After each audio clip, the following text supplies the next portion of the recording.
भगवान ने कहा है गीता में, भगवत में भी आती है बात कि मृत्यु के समय में अगर ईश्वर की याद आए तो आपकी बड़ी अच्छी गति होती है। तो मैं हनुमान चालीसा करने लगा। बड़ी अजीब बात है कि जैसे शब्द मिट गए, हट गए, मतलब ढाई के बाद में उसको नहीं कर पाया। बड़ी अद्भुत बात यह है कि उस समय मुझे बड़ी बड़ा बड़ा अच्छा लगना शुरू हो गया। अच्छा मतलब हल्का लगना शुरू हो गया, बिल्कुल लाइट जैसे फ्लोट कर जाते हैं, हल्के हो जाते हैं, ऐसा हल्का होने का फीलिंग भी आया मुझे। और एक अटैचमेंट बिल्कुल नहीं, मतलब यूं लगा कि चलो चलते, मतलब अगर ये मृत्यु है तो ये स्वीकार्य है, मतलब ये एक भाव बड़ा बड़ा गहन तरीके से आ चुका था मुझे। बिल्कुल पुरानी से पुरानी ऐसी बातें याद आई जो रूटीन में शायद मेरे मुझे भी नहीं पता कि मुझे वो याद थी। वो सब चीजें मेरे दिमाग में घूम गई और काफी गहराई से घूमी, मतलब इस तरह घूमी जैसे कल की बात हो, मतलब इतनी इतनी स्पष्ट वो मुझे घटनाएं, चित्र जो है मानस पटल पे दिखाई दिए। मुझे ऐसा दिखा कि मैं एक बड़े रेतीले मैदान में गई पहुंच गया और चारों तरफ सैंड है और उसके अंदर एक छोटा कमरा है। और वो कमरे के अंदर से ऐसे लाइट आ रही है जैसे कोई दिए का प्रकाश होता है, क्योंकि दरवाजा थोड़ा सा खुला हुआ था। तो मैं झांक के देखने की कोशिश करता हूँ अंदर क्या हो रहा है। तो बहुत सारे लोग बैठे हुए, वो एक बड़े विशाल शिवलिंग की पूजा कर रहे हैं, हाथ में उनके कलश है जिससे वो जल चढ़ा रहे हैं और कुछ मंत्र बोल रहे हैं। तो उनकी बैक मुझे दिखती है, लंबे बाल दिखते हैं और रुद्राक्ष की मालाएं बहुत दिखती है, हाथ पे, कंधे पे, गले में। पूजा कर रहे हैं, बैठे बैठे ही वो जल चढ़ा रहे हैं शिवलिंग के ऊपर। और तब तक मुझे रियलाइज होना शुरू हुआ कि कहीं महादेव जी खुद तो नहीं है। अब इतनी देर के अंदर तो उन्होंने इतना सा करीब चेहरा घुमाया होगा हल्का सा, और बड़े ही खींच में, जैसे कहते हैं ना, ऐसे हाथ से इशारा किया कि बाहर निकलो ऐसे। नमस्ते दोस्तों। आज हमारे साथ हैं जयपुर से डॉक्टर तुषार दशोरा जी, जिन्होंने न सिर्फ अपने जीवन में नियर डेथ एक्सपीरियंस का सामना किया, बल्कि मृत्यु के साए से लौटने के बाद उन्होंने दिव्य अनुभूतियों को भी अनुभव किया और अब वे समाज को एक नई राह दिखा रहे हैं। मातृत्व और गर्भ संस्कार पर उनका विशेष मार्गदर्शन अनेक परिवारों के लिए आशीर्वाद साबित हुआ है। डॉक्टर तुषार जीवन और मृत्यु को गहराई से देखकर आए हैं और अब वे अपनी इस दिव्य यात्रा को एक पुस्तक में संजो रहे हैं। डॉक्टर तुषार, आपका बहुत बहुत स्वागत है हमारे चैनल पर। धन्यवाद, बहुत धन्यवाद, बहुत नमस्कार आपको, आपके दर्शकों को। Thank you sir.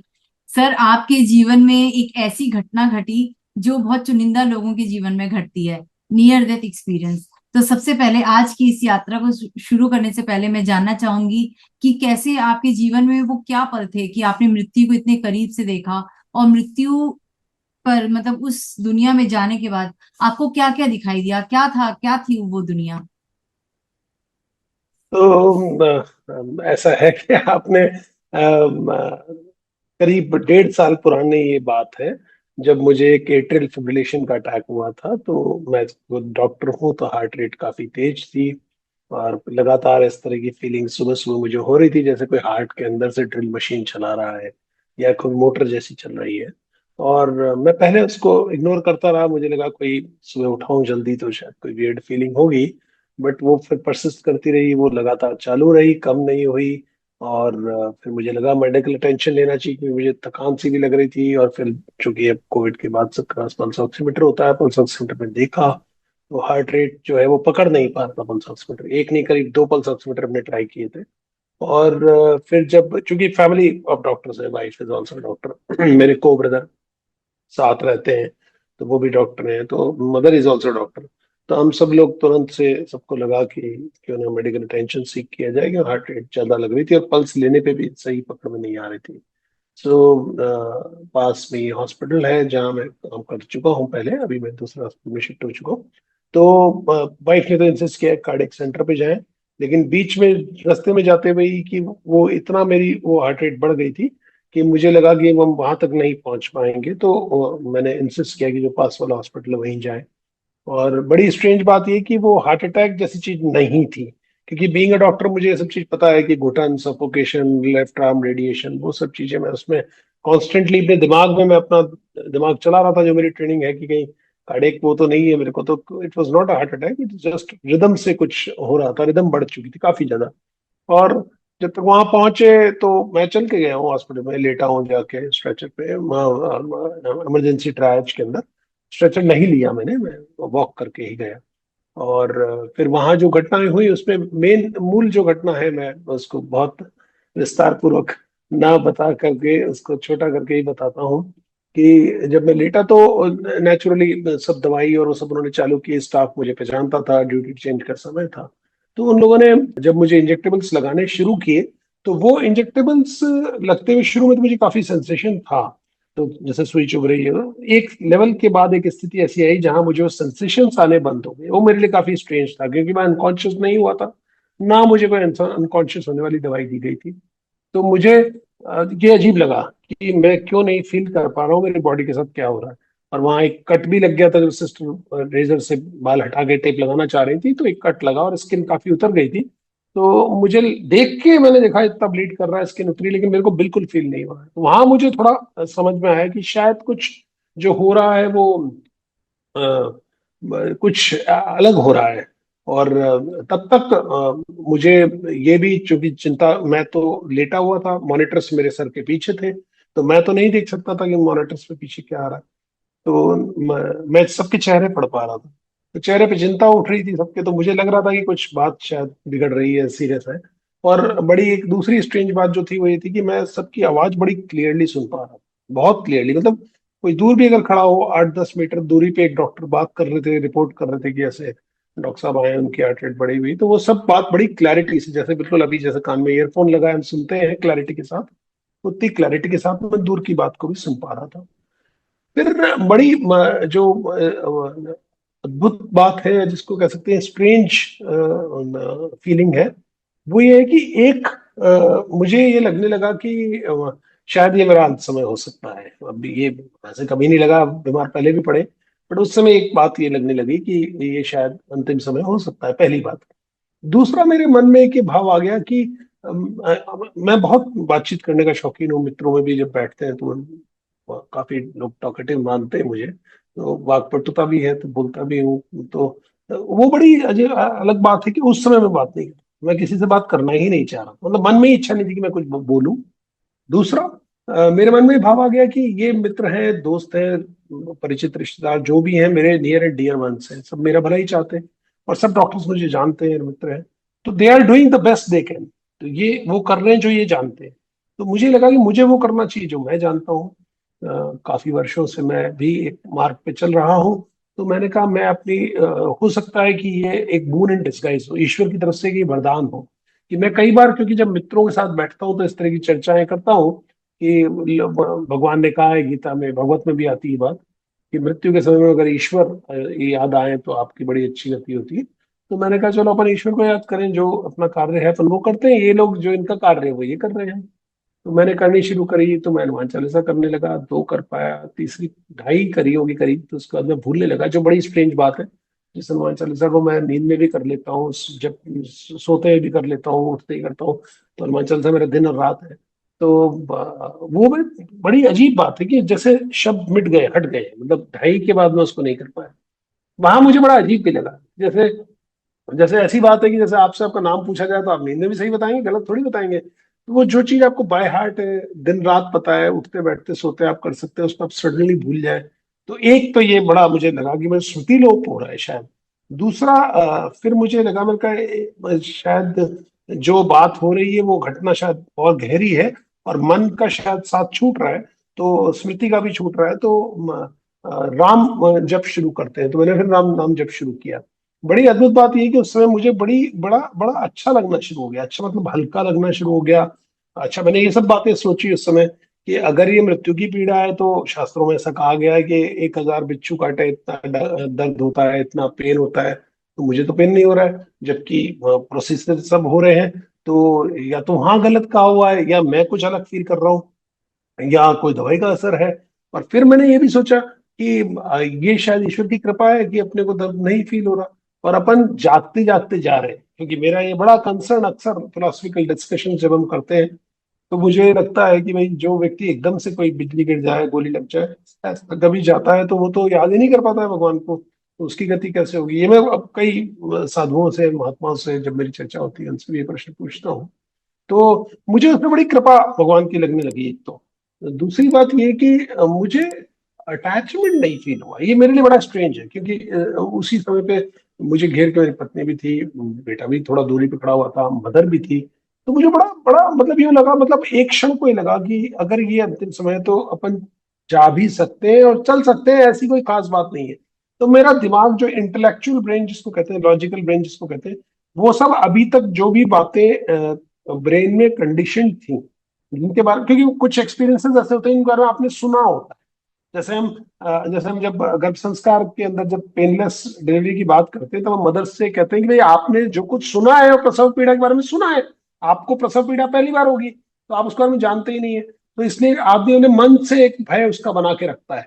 तो हम उसमें कई बार जब दर्द रहित प्रसव की बात करते हैं, हिप्नोसिस की बात करते हैं, तो उसमें कहते हैं कि आप प्रेजुडिस मत रखिए, आप अपने एक्सपीरियंस में अपने आप से जाइए। तो एक तो मुझे ये बड़ा अच्छा लगा कि इसका मतलब ये एक्सपीरियंस इंडिविजुअलाइज्ड होता है, सबके लिए अलग अलग होता है। दूसरा, मुझे फ्लोटिंग, जिसको बहुत लाइट, क्योंकि स्विमर भी हूँ, तो बिल्कुल लाइट जैसे फ्लोट कर जाते हैं, हल्के हो जाते हैं, ऐसा हल्का होने का फीलिंग भी आया मुझे। और एक अटैचमेंट बिल्कुल, मतलब यूं लगा कि चलो चलते, मतलब अगर ये मृत्यु है तो ये स्वीकार्य है, मतलब ये एक भाव बड़ा बड़ा गहन तरीके से आ चुका था। और कि किसी से कुछ कहूं, किसी से कुछ बात करूं, किसी को कुछ कहना रह गया है, कुछ करना रह गया, ऐसा कुछ लगा ही नहीं। मतलब ये बड़ा मेरे मुझे के लिए बड़ा स्ट्रेंज है कि ऐसा कुछ भी नहीं लगा। तो जो कभी जिसको मैं दैवीय कृपा मानता हूँ, उसमें मेरा कुछ अपना उपयोग वो नहीं है, प्रयास नहीं है। फिर उसके बाद जब मुझे स्ट्रक्चर पे शिफ्ट किया गया, तो उसके बाद मुझे लैप्सेस इन कॉन्शियसनेस शुरू हुए। अर्थात जैसे अभी तक मैं सुन पा रहा था, अपने आप को महसूस कर पा रहा था, तो लैप्सेस इन कॉन्शियसनेस मतलब ब्लैक और अल्टरनेट, जैसे ब्लैकआउट्स, मतलब कुछ भी नहीं टाइप से वाले गैप्स आने शुरू हो गए। तब तक मैं मुझे लग गया था कि अब शायद घटना गहरी जा रही है। तो अच्छा, उस समय बड़ी एक स्ट्रेंज बात और है कि मुझे बिल्कुल पुरानी से पुरानी ऐसी बातें याद आई जो रूटीन में शायद मेरे मुझे भी नहीं पता कि मुझे वो याद थी। ऐसी बातें, कोई क्लास थर्ड की घटना, कोई क्लास सेकंड की, कोई चाइल्डहुड स्कूल की, कोई पुरानी हमारे परिवार के अंदर किसी ने कोई ऐसी कोई कहानी सुनाई थी, तो कोई श्राप संबंधी कहानी है, तो वो कहानी। और मैंने उस श्राप के बारे में सोचा भी सही कि ये श्राप कितना एग्जैक्ट है, और इस तरह की बातें मैंने सोची, जो कि मैं ना रूटीन में, एक लॉजिकल ब्रेन है, डॉक्टर हूँ, साइंटिफिक बेंट का हूँ, तो उन चीजों को मैं कि नहीं नहीं ये तो ऐसे ही है करके छोड़ देता हूँ। वो सब चीजें मेरे दिमाग में घूमी, और काफी गहराई से घूमी, मतलब इस तरह घूमी जैसे कल की बात हो, मतलब इतनी इतनी स्पष्ट वो मुझे घटनाएं, चित्र जो है मानस पटल पे दिखाई दी है। बट ठीक है, वो मैंने माना, हो सकता है मैं बेहोशी में जा रहा हूँ, उसकी वजह से ऐसा हो रहा होगा। और तब तक मुझे शिफ्ट किया गया, वहां तक का मुझे याद है, स्ट्रेचर पे लिया गया, स्ट्रेचर से उन्होंने कहा, 2 बार मुझे कॉर्डरोन लगा चुके थे, हार्ट रेट रिवर्ट नहीं हो रही थी। उसके बाद या तो फिर डीसी शॉक देते हैं, और नहीं तो फिर कॉर्डरोन वापस लगाते हैं, जो भी उनका डिसीजन था। But they wanted to do it in CCU, उनका प्लान था, क्योंकि कई बार कॉर्डरोन या दवाई देने से अब आगे कुछ और कॉम्प्लिकेशंस होने का डर रहता है, कि हार्ट रेट बहुत ज्यादा बढ़ जाए या बीपी फॉल हो जाए, तो वो सब चीज फिर वो सीसीयू में करना चाहते हैं। तो यहाँ तक का समय का ही मुझे अंतराल का थोड़ा अंदाजा है कि ये सब घटना 15-20 मिनट के अंदर घट चुकी थी।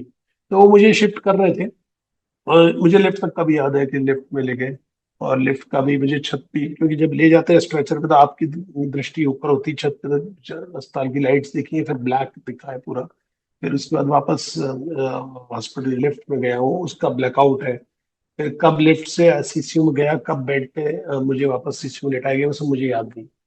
पर जो मैंने मेरी दृष्टि से देखा, वो ये देखा, अच्छा उसके पहले मैंने जरूर ये मन में कामना की कि मतलब अगर कोई मार्ग है यहाँ, मतलब अगर ये है तो कुछ कुछ दैवीय घटना कुछ न कुछ होनी चाहिए। अगर ये ट्रांजिशन फेज है, अगर यहाँ से यहाँ कॉन्शियसनेस जंप करने वाली, मैंने बहुत कुछ पढ़ा भी है, रीबर्थ में बहुत कुछ पढ़ा है, रीइंकार्नेशन में पढ़ा है, पीएलआर के बारे में भी समझता हूँ, हिप्नोसिस भी जानता हूँ। तो मुझे लगा कि मुझे अब विजिबल होकर के इसको देखना है, जो भी हो रहा है उसको अपने सामने घटते हुए देखना है। और कमाल की बात है कि मुझे ऐसा दिखा कि मैं एक बड़े रेतीले मैदान में गई पहुंच गया, और चारों तरफ सैंड है, और उसके अंदर एक छोटा कमरा है, और वो कमरे के अंदर से ऐसे लाइट आ रही है जैसे कोई दिए का प्रकाश होता है। तो मेरा बड़ा उत्सुकता हुई जानने की कि उस कमरे के अंदर क्या हो रहा है। मैं उस कमरे में जाता हूँ, कमरे की दीवार पे, क्योंकि दरवाजा थोड़ा सा खुला हुआ था, तो मैं झांक के देखने की कोशिश करता हूँ अंदर क्या हो रहा है। तो बहुत सारे लोग बैठे हुए हैं, जैसे ग्रुप में बैठे होते हैं हम लोग, कभी कोई चर्चा कर रहे हैं, आलती पालती मार के जमीन पे बैठे हुए हैं सब लोग।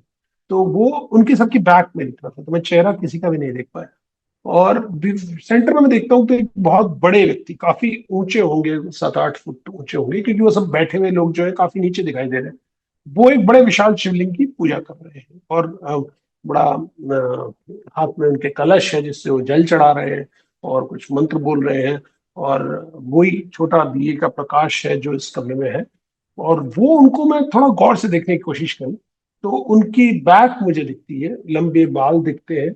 और रुद्राक्ष की मालाएं बहुत दिखी, हाथ पे, कंधे पे, गले में। और वो रुद्राक्ष भी बड़े बड़े मोटे रुद्राक्ष, और बिल्कुल एक तरह से माने कि जैसे रेटल स्नेक की आवाज, कई बार अगर आपने डिस्कवरी चैनल या उसमें देखी तो जी बिल्कुल जैसे जी कर जी। करके आवाज होती है। इस तरह की उनके जो रुद्राक्ष है वो आपस में मालाएं टकरा रही, तो उस तरह की आवाज उस रुद्राक्षों से हो रही। इतने रुद्राक्ष उन्होंने पहन रखे हैं और वो पूजा कर रहे हैं, बैठे बैठे ही वो जल चढ़ा रहे हैं शिवलिंग के ऊपर।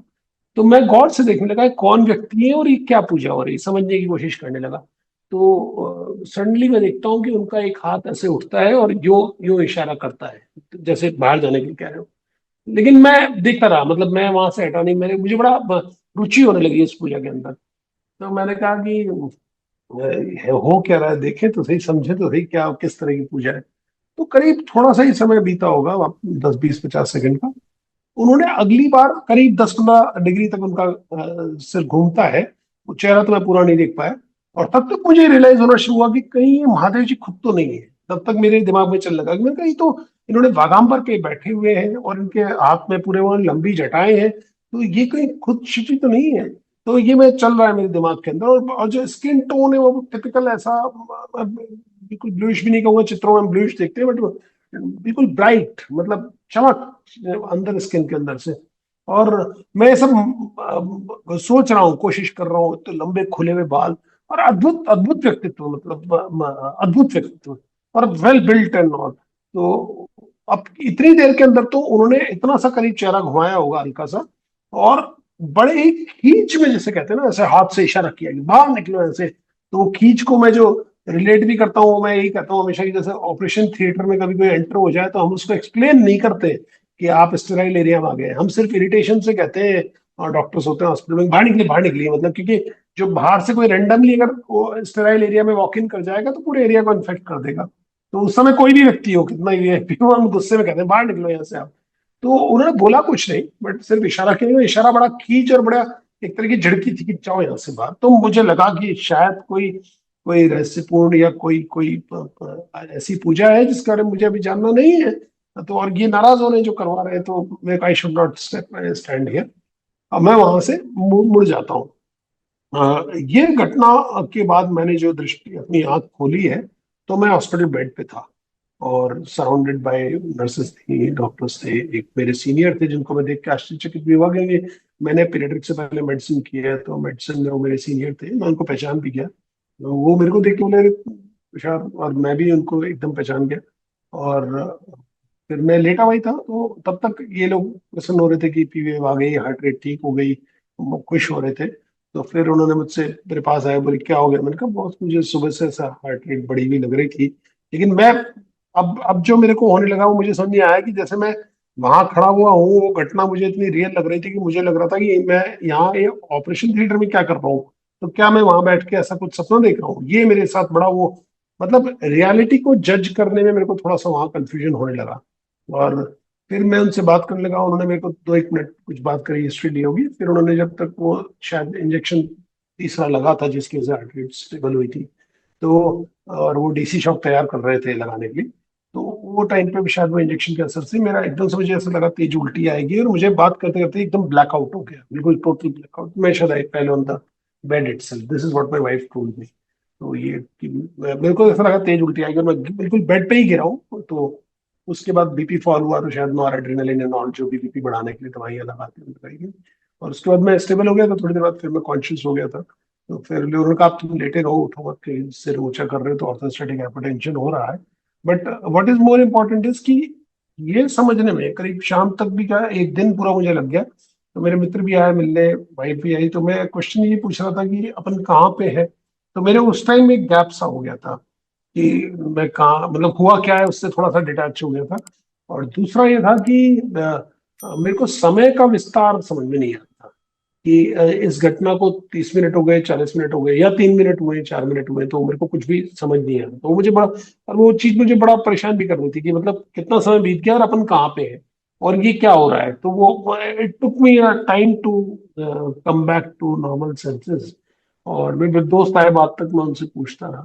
तो ये घटना घटी। और इसको फिर मैंने चूंकि मैं दो एक मित्रों से तो बताया था, तो फिर अब पुरानी बात हो गई तो मैं शेयर कर सकता हूँ। अब तो इसको पुस्तक में भी मैंने अपना एनडीई पे डाला है, तो may be it was an NDE. तो मजाक कई बार होता है, मेरे मित्र लोग मजाक करते हैं तो कहते हैं तो कुछ भी इमेजिन करता है, तो मैं इस पे बहस नहीं करता हूँ, मैं मान लेता हूँ। जो ये माने की कल्पना थी तो मैं कल्पना पे भी नहीं मना करता। कोई कहता है भ्रम था तो भ्रम था, कोई कहता है हेलुसिनेशन था तो हेलुसिनेशन था, कोई कहता है एनडीई था तो एनडीई था। मेरा सिर्फ ये कहना है इसमें कि यही क्यों था, कुछ और भी तो हो सकता था। जो था वो सत्य था, बहुत ही रियल था, और वो आपके लिए ही था। समय नहीं आया था, इसीलिए आपको वापस भेज दिया गया, जहां तक मैं समझती हूँ सर। और वो एक ऐसी दुनिया में आप प्रवेश कर गए थे जहां सिर्फ इस शरीर के साथ तो जाना संभव नहीं होता, वो सिर्फ आत्माओं के लिए ही है। और उस समय तक शायद आप शरीर और आत्मा के बीच जो जद्दोजहद चल रही थी, कहीं थोड़ी सी आत्मा की जीत हुई और आप वहां तक पहुंचे। लेकिन शायद महादेव को आपने देखा, आपके जीवन का सबसे अद्भुत क्षण रहा होगा जब साक्षात महादेव को देखना। एक विशाल शरीर, रुद्रों की जो है माला, और वो जटाएं, और जिसको हम सिर्फ पिक्चर्स में देखते हैं। और मैंने कई जो पिक्चर्स देखी हैं भोलेनाथ की, जो ब्लू वाले टोन में, मुझे भी वो कभी समझ नहीं आती, क्योंकि ब्लू टोन मुझे कभी बर्दाश्त ही नहीं होता कि किसी की भी ब्लू टोन कैसे हो सकती है। क्योंकि भगवान सिर्फ श्वेत प्रकाश है, उनके शरीर से प्रकाश ही निकल सकता है। जैसा आपने खुद बताया कि वो प्रकाश ही प्रकाश थे। तो आपने जब उन्हें देखा, तो मैं तो अब आपके इस अनुभव को सुनने के बाद तो मैं भी भोलेनाथ को बहुत दिल से मानती हूँ। तो मैं भी कहती हूँ, प्रभु कभी अगर दर्शन दोगे तो अपने शक्ल दिखाना, अच्छे से अपना पूरा रूप तो दिखाना। हाँ, चेहरा मैं नहीं देख पाया। और ऑनर लाइटर लोग, मेरे एक मित्र हैं, वो भी थोड़े अच्छे साधक हैं, डॉक्टर भी है। हाँ। वो मजाक करते हैं तो कहते हैं अच्छा हुआ भगवान ने तेरे को वापस भेज दिया, वरना ये भी कह सकते थे कि अब आ ही गए हो तो प्रसादी लेकर के जाना। नहीं, शायद अभी एक्चुअली क्या है डॉक्टर तुषार, कि आपके जीवन का कुछ उद्देश्य होगा जो इस धरती पर पूरा करना है आपको, और आप कर भी रहे हैं। बहुत सारी माताओं को एक नया राह दिखा रहे हैं। जो गर्भ संस्कार, जिसके बारे में मैं आपसे आगे बात करूंगी, वो जी एक अपने आप में बहुत पुण्य का काम आप कर रहे हैं। तो शायद यही कर्म को करने के लिए आपको महादेव ने वापस पुनः जीवन दान दिया। क्योंकि ये जीवन दान, हम शब्द जो सुनते हैं, उसका वास्तविक अर्थ यही है कि जो आत्मा जाकर वापस पुनः शरीर में आ जाए, वही जीवन दान है। और तो मैं ये जानना चाहूंगी आपसे डॉक्टर जी। तुषार, कि आपने बताया कि आप इस जद्दोजहद में थे, कि ये लगभग कितने घंटे का समय बीता, कितना कुछ समय बीता, तो आपको पता चला था कि ये सब कुछ कितने ड्यूरेशन में घटा? नहीं, बाद में जो मेरी बात हुई, मेरी वाइफ का ये कहना था कि ये सब बात जो है वो कोई 8 7 8 मिनट 9 मिनट की घटना होगी। लेकिन जब मैं उसको एनालाइज करता हूँ तो जहां मैं चलता हुआ गया, जो मैंने देखा, तो वो काफी लंबा था। मतलब वो तो लंबा ही था, मतलब 30 40 मिनट रहा होगा। मैं खड़ा रहा, मैं देखता रहा उस पूजा को। वो मंत्र थे, वहाँ रोशनी थी, मैं उस सब चीज को, उस मैदान को क्रॉस करके गया हूँ, उसकी तरफ गया हूँ। तो वो जो जिसको सो कॉल्ड कॉस्मिक टाइम कह सकते हैं, या जिसको हम लोग मानस समय कह सकते हैं, तो वो मानस समय समय की, इसमें मैं पहले भी बहुत लोगों से अक्सर चर्चा करता हूँ कि समय जो है वो परसेप्शन है। भौतिक रूप से जैसे समय एक ऐसी, जैसे बाकी सब चीज आप छू और देख सकते हैं, टेंजिबल फिजिकल, जब फिजिक्स पढ़ाई जाती है तो फिजिकल वर्ल्ड में ये कुछ चीज है, ये कुछ चीज है। आप 5 सेंसेस से उसे छूते हैं, देखते हैं, समझते हैं, तो वो चीज एग्जिस्ट करती है, जिसको मेटेरियलिस्टिक वर्ल्ड कहते हैं।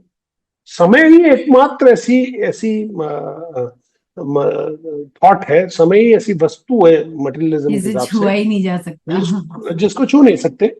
इस शरीर में बहुत कुछ महसूस नहीं किया जा सकता, बहुत कुछ नहीं बताया जा सकता, क्योंकि आत्मा का जो अनुभव होता है उस दूसरी दुनिया का, वो इतना अद्भुत होता है। और जैसा आपने खुद बताया कि आप मोह बंधन से छूट गए थे, कुछ आपको बचपन की यादें जो है वो ताजा होने लगी थी, ऐसा लगता था सब कुछ कितना फ्रेश है। आपको वो मेमोरीज जो है रिकलेक्ट हो रही थी। एक्चुअली बहुत सारे नियर डेथ एक्सपीरियंसेस जो मैंने रिकॉर्ड किए हैं, मेरे बहुत सारे गेस्ट के अलग अलग सबके अनुभव रहे according to their soul journey. तो सबके अनुभव से कुल मिलाकर टोटल यही समझ में आया कि जब एक बार आत्मा इस शरीर को छोड़ देती है तो वो नष्टो मोहा बन जाती है, उसको नहीं अब किसी से अटैचमेंट रहती। फिर भी जैसे परिवारजन है, और किसी के जाने के लिए वो दुख दिन रात दो रो रहे हैं कि हमारा चला गया, और सोच रहे हैं कि वो हमारे सपने में भी नहीं आते, हमें याद भी नहीं करते, कोई मैसेज नहीं आता।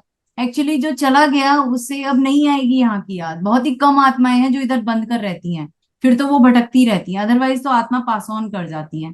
मेरा खुद का ही एक नियर डेथ एक्सपीरियंस बहुत कम समय का, बहुत छोटा सा था और इतना गहरा नहीं था।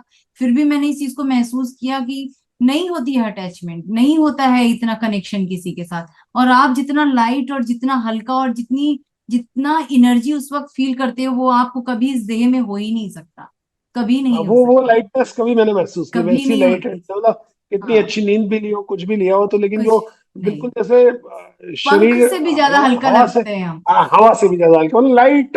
लाइट मेरे ख्याल से लाइट शब्द वहीं से आया है, तो जो हमारी प्रकाश होता है, जी प्रकाश से भी जी हल्का जी शरीर जी, हो जाता है, बिल्कुल, तो इसीलिए बहुत शायद लाइट बहुत। हल्का, और हाँ, लाइट ही प्रकाश भी है। इनफैक्ट मुझे ऐसा लगता है कि जब आप वापस इस शरीर में आए थे, तब आपको दर्द या फिर कोई घुटन या भारीपन नहीं महसूस हुआ?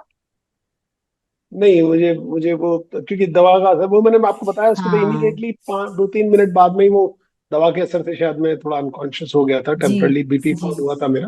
तो और हम्म। उसके बाद तो मेरे को फिर दवाई का असर भी था, तो इसलिए, बट मेरे को ऐसा कुछ वापस आया, आउट ऑफ बॉडी था, क्योंकि मैं थोड़ा मेडिटेट भी करता हूँ, तो थोड़ा बहुत मैंने आउट ऑफ बॉडी एक्सपीरियंसेस के बारे में पढ़ा भी है।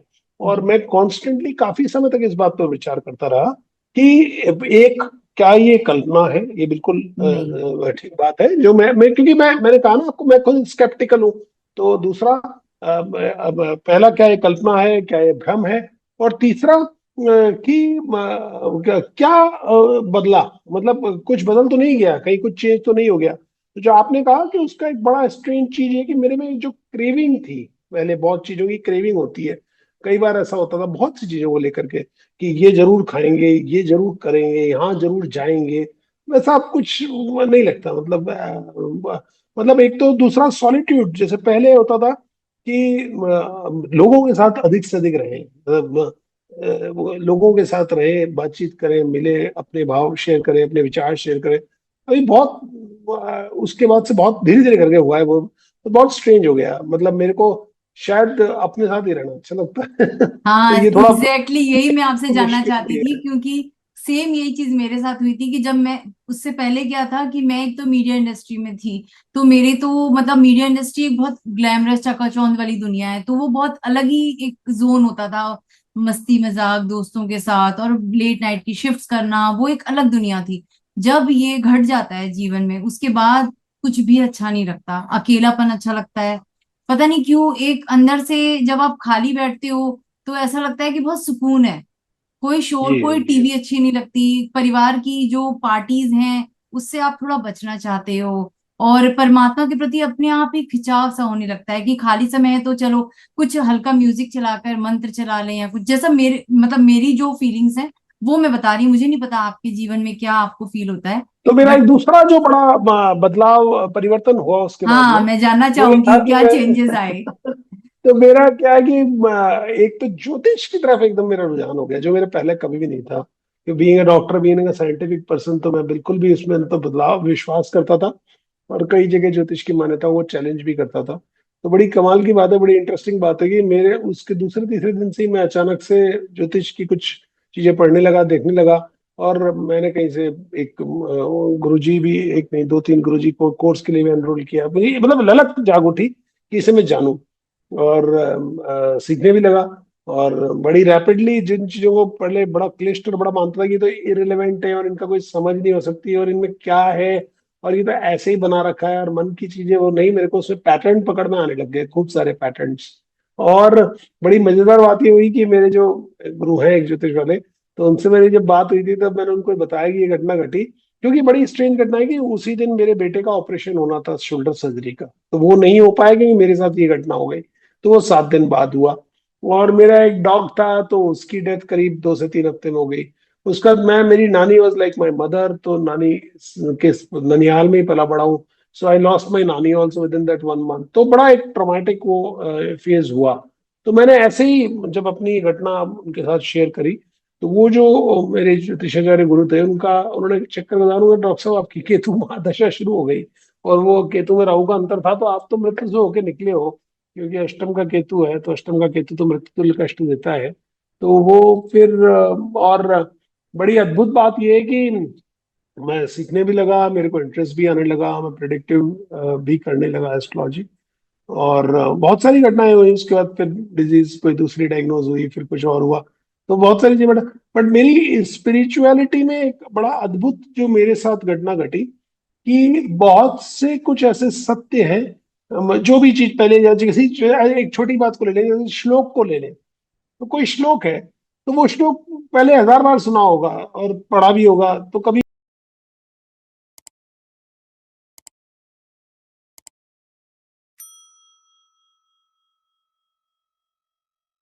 तो जैसे अनन्याश्चिंतयन् तो ये जना माम परिपासते तेषां नित्यभियुक्तानां योगक्षेम वहाम्यहम्। तो वो लगता है, आप कुछ श्लोक, जिन श्लोक को पहले कहीं नहीं पढ़ता था, उनको पढ़ के मतलब लगता है इसी को पढ़ता ही रहूं, इसी को बार बार पढ़ता रहूं, ये इसी को करूंगा। सुंदरकांड पहले भी रुचि थी सुंदरकांड में, लेकिन सुंदरकांड सुनने में इतना अच्छा मतलब अच्छा, फिर उसके कुछ कुछ अंदर गहन अर्थ होते हैं, गूढ़ अर्थ होते हैं। तो वो गूढ़ार्थ जो है वो अपने आप प्रकट होने लगे। तो वो मैं उनका रस लेता हूँ, मैं कोई उस पर कोई ज्यादा टीका टिप्पणी नहीं, किसी से मैं चैलेंज भी नहीं करता। फिर कई बार किसी उनको सुन रहा होता हूँ, कोई रियलाइज्ड पर्सन को, कि नहीं, बड़े साधु महात्मा स्वामी जी को, तो मुझे लगता है ये तो मुझे पता था, ये बात, ये तो यही बात बोले, इसका उत्तर तो यही होना चाहिए। तो इस तरह की बात है जो मेरे को अलग लगता है, मतलब लगता है कि, और उसमें रस आता है, पहले उन सब चीजों में रस नहीं था, तो ये बिल्कुल बात सही है। तो जैसे पहले मुझे काव्य में बहुत रस आता था, अब मुझे काव्य, जब तक बिल्कुल ही काव्य किसी गहन, मतलब जब तक वो मिस्टिक नहीं हो पोएम, जब तक उसमें एक एलिमेंट ऑफ मिस्टिसिज्म नहीं हो, वो मुझे अब अपील नहीं करती। पहले मैं शेर व शायरी, मेरी खुद की किताब लिखी हुई शायरी की भी, तो मैं ऐसी छोटी मोटी शायरी तुकबंदी कर लेता था। लेकिन अब तुकबंदी के बाहर की जो कविता है वो समझ पाता हूँ, तो ये मेरे, ये इसको मैं ब्लेसिंग मानता हूँ कि ये ब्लेसिंग है, मतलब वो मुझे ही उसका रस मिलता है, कोई और तो उसमें है नहीं। जो अद्भुत बात है इस सारी घटना में, मुझे ऐसा लगता है कि इस सारी अनुभव ने मुझे आगे जो आने वाली घटनाएं थी उनके लिए और शक्ति दे दी। और अगर ये अनुभव नहीं हुआ होता, तो शायद मैं आगे आने वाली घटनाओं को झेल ही नहीं। ये मेरा मानना जी है, जी। मतलब इस एनडी ने मुझे इतनी अंदर से इतना ताकतवर बना दिया, इतना स्ट्रेंथ क्रिएट कर दी कि मुझे वो बड़ी से बड़ी पीड़ादायक घटनाओं को मैं बिल्कुल आराम से पी गया। तो और वो सब ईश्वरी कृपा ही मैं उसमें मानता हूँ, उसमें वो कृपा है, कुछ भी नहीं। डॉक्टर तुषार, मैं आपसे एक छोटा सा प्रश्न पूछना चाहूंगी। जैसे आप उस जी। दुनिया में गए, आपने कहा कि वहां कोई पूजा हो रही थी किसी तरीके की, और महादेव स्वयं शिवलिंग की पूजा कर रहे थे। वहां कोई मंत्र चल रहा था, कोई आरती चल रही थी, क्या हो रहा था वहां पे? कैसा था माहौल वहां का? एक तो सब लोग बैठे थे, हम्म। प्रकाश बहुत मंद था, तो हाँ प्रकाश ऐसा चकाचौंध जैसे हम लोग अभी बैठते हैं हाँ ना हाँ। अच्छी लाइटिंग करके, वो तो वाला प्रकाश वैसा चुभता नहीं नहीं था। है एक्चुअली। हाँ। ये, हाँ, चुपता नहीं है। इसीलिए इसीलिए उसके देखने के लिए थोड़ा जोर लगाना पड़ रहा था कि अंदर क्या हो रहा है। जैसे आप अगर हाँ। प्रकाश से, क्योंकि मैं बाहर एक धूप और रेतीले मैदान से पहुंचा था, तो वहाँ डे टाइम था, मतलब तो नेचुरली मैं बाहर लाइट थी, और जब मैं उस कमरे में झांकने की कोशिश करी तो वहाँ हल्का मंद प्रकाश था। वो कमरे ने, मुझे उत्सुकता भी इसीलिए बढ़ी थी कि उस कमरे की जो वातायन या खिड़की थी, उनसे हल्का प्रकाश आता हुआ दिख रहा था, तो मैं समझ जा रहा था वहाँ क्या हो रहा है।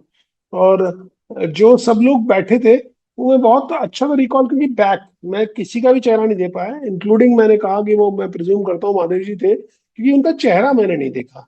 लेकिन वो बिल्ट, और वो मतलब वो मुझे कोई डाउट नहीं, मुझे लगता वही थे। और वो जो शिवलिंग है वो काफी बड़ा था, मतलब काफी, मतलब वो बैठे बैठे शिवलिंग का, तो वो अगर 8 फुट के थे तो मान के चले कि शिवलिंग कम से कम 5-6 फीट का रहा होगा, तो ऊंचा शिवलिंग था। और स्टोन का बना हुआ, और ब्लैक स्टोन का, और उस शिवलिंग के अंदर मैं जैसे अगर उसे देख लूं, मतलब वो इतना मेरे मानस पटल में, इतना दृश्य इतना उभरा हुआ, इतना ताजा है कि उसके अंदर जैसे ब्लैक स्टोन के अंदर ही अंदर व्हाइट कलर का स्नेक के पैटर्न हो। तो व्हाइट कलर के स्नेक मार्बल से ही बने हुए थे उसके अंदर। तो एक ये मुझे याद है, ये ऐसा शिवलिंग मैंने कभी कहीं देखा नहीं। तो मतलब उसकी जलाधारी पे व्हाइट स्नेक्स बने हुए थे, छोटे छोटे। और वो बैठे बैठे एक बड़े कलश को लेकर के उसके ऊपर जल ऐसे इस तरह चढ़ा रहे थे। और सब लोग बड़े ध्यान से आलती पालती मारे हुए, और सबका चेहरा आ गई तब। अच्छा, जब मैंने झांका है तब किसी भी और व्यक्ति ने पीछे मुड़ के नहीं देखा। वो सब इतने एनग्रॉस्ड, इतने उसमें मन से लगे हुए थे कि कोई भी व्यक्ति ने पीछे नहीं देखा कि कोई व्यक्ति। अच्छा, गेट भी है जो पार्शियली ओपन था, ना पूरा बंद था ना पूरा खुला था, हल्का सा खुला हुआ था। और मैं एक हाथ, मतलब वो मुझे इतना क्लैरिटी से याद है कि दीवार पे एक हाथ रख के, मतलब मैं भी, ऐसा नहीं कि मैं चलता हुआ अंदर चला गया, मैं अंदर नहीं गया, मतलब मैं भी, कोई चीज थी जो मुझे रोकती थी कि मतलब पहले देखो यहाँ क्या हो रहा है, तो उत्सुकता पूरी थी जानने की। और मंत्र में मुझे कोई मंत्र याद नहीं है, बट वो जो एक एक तरह की वाइब्रेशन होती है किसी जगह पे जहाँ कुछ हो रहा होता है, उस तरह की साउंड जरूर थी। लेकिन कोई घंटे घड़ियाल कोई और चीज वहां नहीं थी जो बजाई जा रही हो, ऐसा कुछ भी नहीं था। लेकिन वो बुदबुदा, मतलब उनका चेहरा, महादेव जी का लगातार खुल बंद हो रहा था जहां से मैं देख रहा था। तो वो मंत्र वो बुदबुदा रहे थे या जोर से बोल रहे थे, क्योंकि मैंने कोई ऑडियो उस टाइम रिकॉग्नाइज नहीं किया। बट वो बड़े ध्यान से सब लोग लगन से उसको देख रहे थे। और ये जरूरी कि वो सब जितने भी लोग थे वो एक ही तरह के वस्त्रों में थे, वो अलग अलग वस्त्रों में नहीं थे सब लोग। अब वो वाइट था, और क्योंकि वो जो लाइट, दिए की लाइट थी, उस दिए की लाइट में मैं एग्जैक्ट कलर तो नहीं बता सकता, बट जैसे गैदरिंग, मतलब कॉमन सी ग्रुप गैदरिंग होती है। और चूंकि सबके ही पीठ और बाल दिख रहे, मतलब सब के, और लेकिन छोटे, कोई ऐसे कटे हुए या सिर घुटा हुआ ऐसे कोई भी नहीं थे। नॉर्मल बाल जैसे हमारे बैक से दिखते हैं इस तरह से दिख रहे थे। लेकिन वस्त्र जो थे उनको एक कलर के, सिमिलर कलर के थे। अब ये एक जरूर एक पैटर्न अगर मैं बाद में नोट करूँ, बट मेरा ध्यान लगातार उस शिवलिंग और उस पूजा पे था। और वो जो इतना बड़ा, काफी कलश भी उनके हाथ में जो था वो बहुत बड़ा कलश था, और उस कलश पे वो उस पे जल गिरा रहे, और फिर वापस से वो एक दूसरा कलश लेकर पास में थाली रखी हुई, पुष्प रखे हुए, जो पूजा पाठ का सामान होता है सारा था। तो और बड़ा, मतलब, और वो कमरा सब तरफ से बंद था। उस कमरे में सिर्फ छोटा बिल्कुल छोटी खिड़कियां, जैसे पुराने जमाने में पुराने फोर्ट्स में होती थी, अगर आपको ध्यान हो तो बहुत छोटी खिड़कियां, वैसी दो तीन चार खिड़कियां गई थी जिनसे बाहर का हल्का प्रकाश आ रहा। वो दिया जरूर वहां पे जल रहा था, दिया ही बड़ा बड़ा दिया था, मतलब उस दिए के, मतलब वो भी एक अद्भुत वो था वो। कितने मैं भाग्यशाली हैं आप, उसको, कितना, कितने मतलब भाग्यवान हैं आप, इतनी सुंदर दृश्य को देख कर आए, ऐसी अद्भुत शिवलिंग को देख कर आए।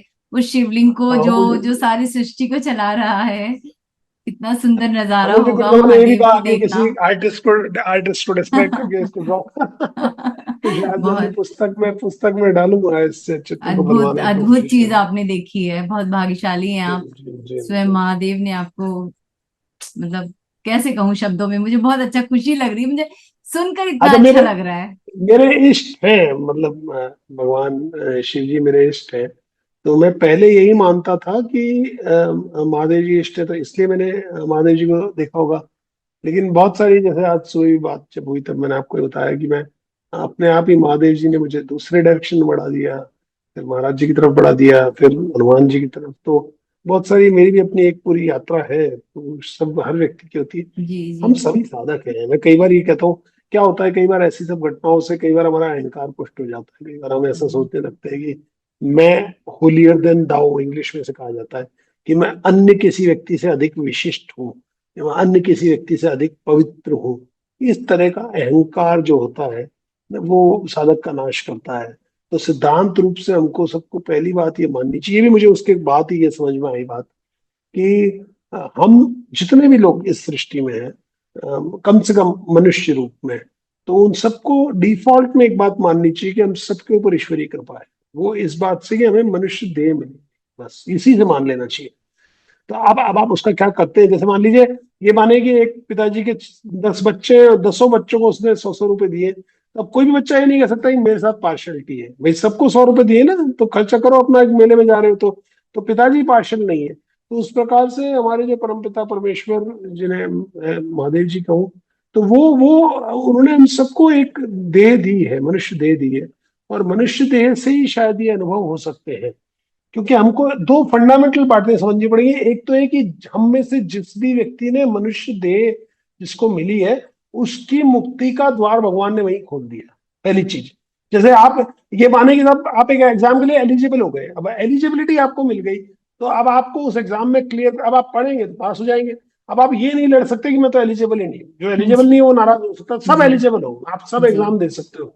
तो जी। पहली बात तो ये हो गया कि एलिजिबिलिटी सबको दे दी गई है, तो ये हाँ, कृपा हो गई उनकी। बहुत सही कहा आपने। अच्छा डॉक्टर तुषार, जैसा भी आपने बताया कि महादेव से मिलने के बाद, जैसे महादेव आपके बचपन से आपने कहा उनसे आपका कनेक्शन रहा है, लेकिन समय के साथ उन्होंने आपको नीम करौली बाबा हनुमान जी की तरफ मोड़ दिया। तो वो क्या अनुभव रहे, क्या वो भी मैं जानना चाहूंगी। तो तो वो तो बहुत सारी और गहरी घटनाएं हैं, बट मैं इसमें एक छोटी सी घटना बता देता हूँ। तो छोटी घटना ये है कि एक तो है कि महाराज जी का जो भी व्यक्ति जो जानते हैं और जो नहीं भी जानते हैं, कि पहली बात तो है कि महाराज जी आपको चुन लेते हैं, आपको महाराज जी को नहीं चुनना पड़ता है। क्योंकि राइट। एक तो क्या है, वो एटर्नल एटर्नल मास्टर है। एटर्नल मास्टर्स जितने भी हैं, जैसे एक जगह मेरे बाबा ने बात कही कि 75, महाअवतार बाबा जी ने 75 कहे, शायद किसी ने 55 मास्टर्स कहे। तो एट ए टाइम इस अर्थ में हर समय कुछ मास्टर्स रहते हैं, क्योंकि वो कृपालु है, क्योंकि वो करुणावतार है, इसलिए वो सदैव रहते हैं। क्योंकि उन्हें पता है कि जो मनुष्य हैं बार बार नरदेह जिन्होंने लिए हैं, इनको मार्ग दिखाने की आवश्यकता होगी। और संभव है कि एक जीवन में ना उसको अपने मार्ग पे चल पाए, तो इन्हें अनेकों बार सहारे की आवश्यकता पड़ेगी। तो वो हमें मार्ग दिखाने के लिए रहते हैं। एक तो ये पहली बात, क्योंकि क्वेश्चन ही यहीं से उठ जाता है। मेरा तो जन्म ही 74 का है और महाराज तो शरीर से विलीन तो 73 में हो गए थे। तो पहला क्वेश्चन यही उठ जाता है कि आप तो ऐसा, मैं अकेला नहीं हूँ, ऐसे हजारों लाखों लोग हैं जिनको महाराज के डायरेक्ट अनुभव हुए हैं, और भी होंगे और आगे तो होते रहेंगे।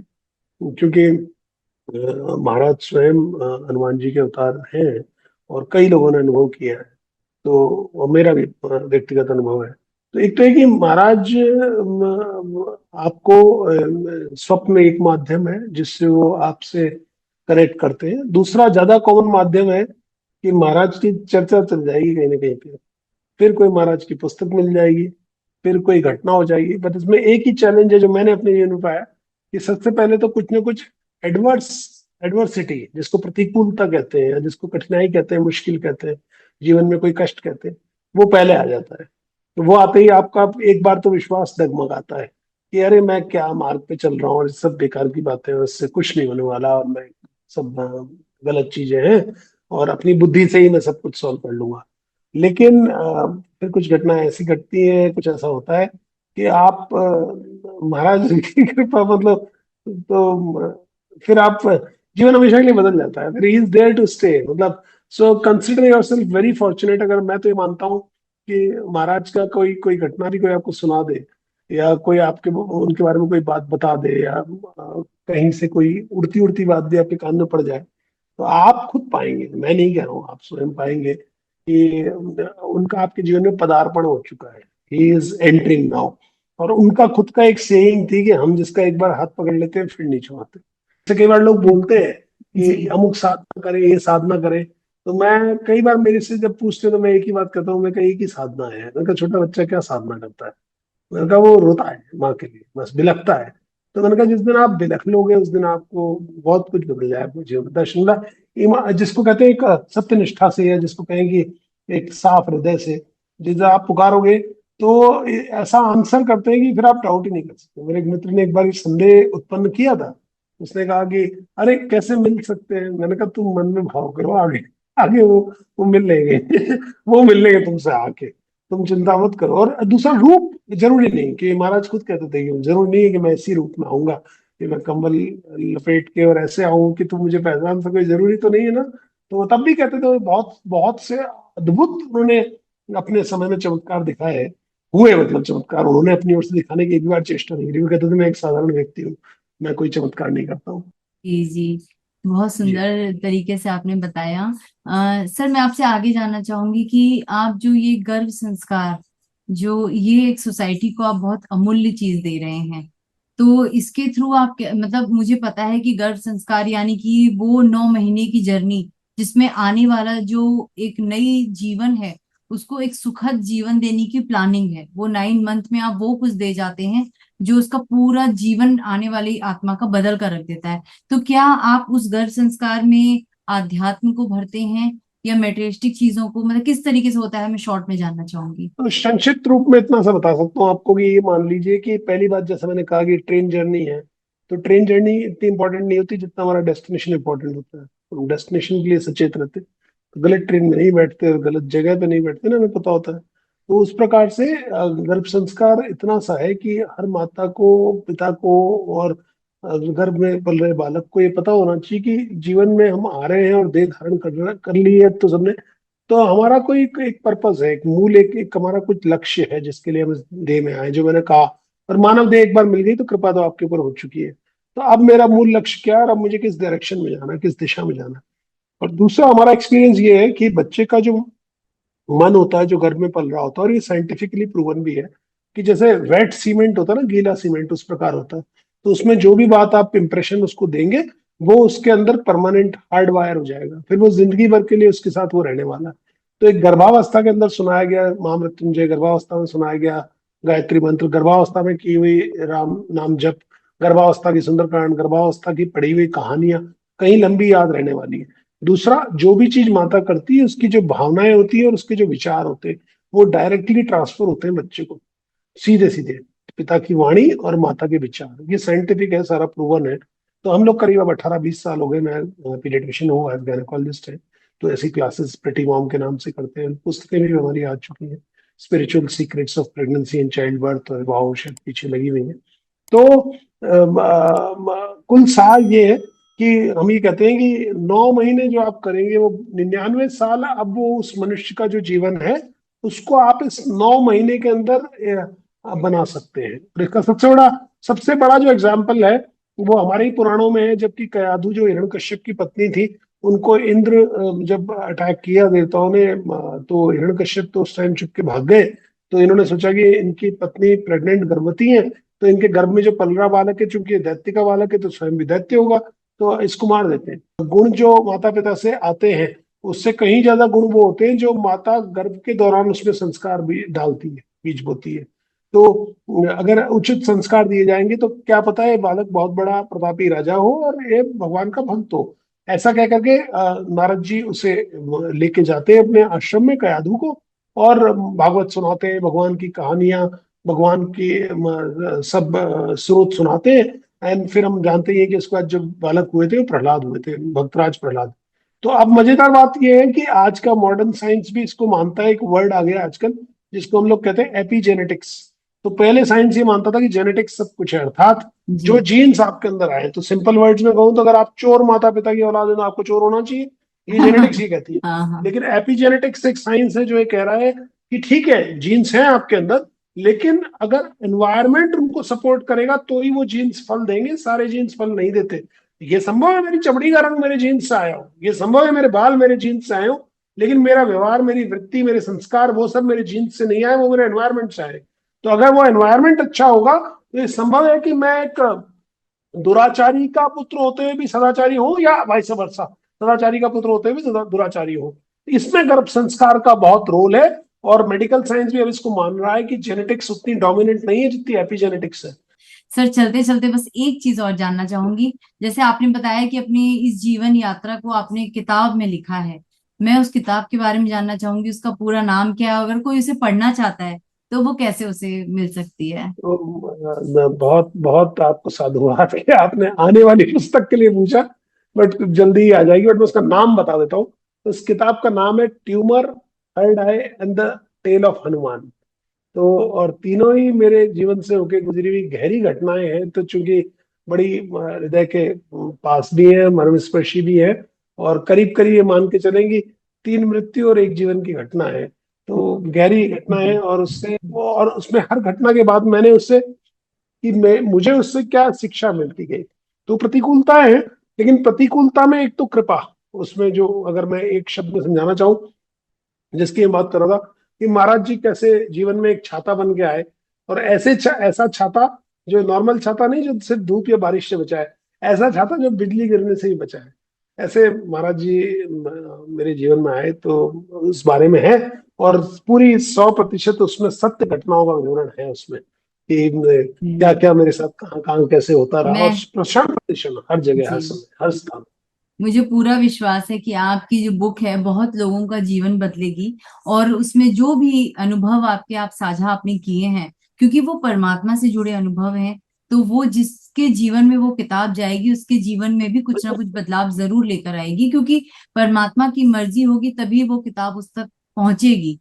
क्योंकि उसमें जो वर्णन है वो परमात्मा का, सत्य दुनिया का और उसकी प्रेम का वो जो वर्णन है आपने किताब में किया है। मैं चाहूंगी कि मैं बहुत गुड विशेस देती हूँ कि आपकी बुक सुपर हिट हो, बेस्ट रीड जो कहते हैं ना, बेस्ट सेलर बने और बहुत सारे धन्यवाद, लोगों का जीवन धन्यवाद। बदले। बहुत बहुत साधुवाद, बहुत बहुत धन्यवाद आपकी शुभकामनाओं के लिए। और ये आपने बिल्कुल सही बात कही कि वो एक श्लोक है रामायण का चौपाई है कि सो जाना ही तिन देव जनाई। तो हम उनको अगर जान भी पाते हैं तो उनकी ही कृपा से जान पाते हैं, जी। ये सत्य है।